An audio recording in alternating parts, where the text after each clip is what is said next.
Got you.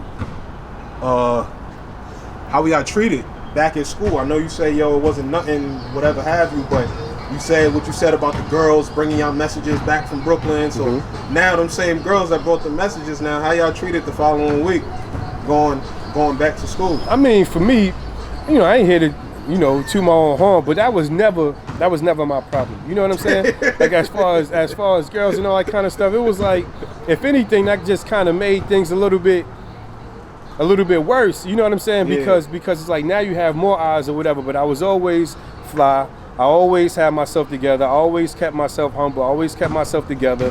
You know what I'm saying? I never got into no BS and all that kind of stuff. So it was kind of like expected. And then even once we won and all that kind of stuff, it wasn't really no different. We just carried on as if, you know what I'm saying? Yeah. We did what we expected to do. You know what I mean? We accomplished what we planned to accomplish. You know what I'm saying? So it wasn't like we going around like we the big dudes in the city. Gotcha. We did, like I told you, like it wasn't really even. Wasn't nothing. When we was playing in the Garden or whatever, we was so focused. And after the game was over, I was a little bit pissed with myself. We sitting in the locker room and stuff like that. The cleanup crew coming in and stuff like that. And they like, come on, y'all gotta get ready to go. We was already getting ready for the state championship and getting ready for the possibility that we can go up there and play against Rice. And then we sitting back and I'm just thinking like, yo, the whole time we was playing the game, I was so focused that I never even took the time to just look around at the crowd. I never did that.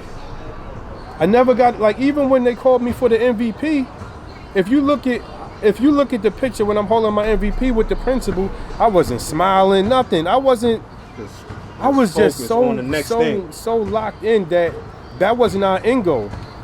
So if I felt like if we would have celebrated that moment or whatever, we wouldn't approach the states the correct way, because we actually thought that even though Rice was the #1 team in the country, we still thought that we was going up there to beat them. Got them. Yeah.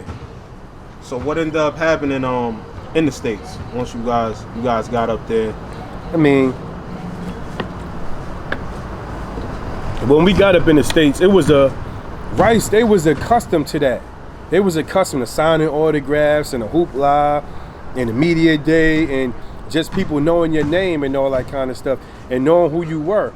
So when we got up there, we kind of got a little bit big-headed or whatever, because when the kids from the middle schools or whatever is screaming our name and wanting our autograph and all that, we start thinking like, oh damn, like we start thinking like we did a little something. Right. So even the night before the game, we didn't rest, we didn't, you know, none of that kind of stuff. You know, we fun time and we hanging out, we playing games and all that kind of stuff. So when we actually played that game, we wasn't prepared to play that game. So if I could take one thing back, it would be my preparation. We prepared correctly all the way to that moment, but we didn't really finish the task.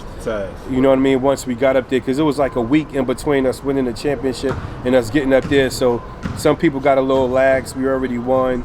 You know what I'm saying? You're not showing up on time and all that kind of stuff. And we like at this point we expected to go up there and just expected to have a little bit different result, but they beat us. They beat us by like 12. They ain't thrashed us or nothing like that, but you know what I mean? They beat us handily. Got you. Now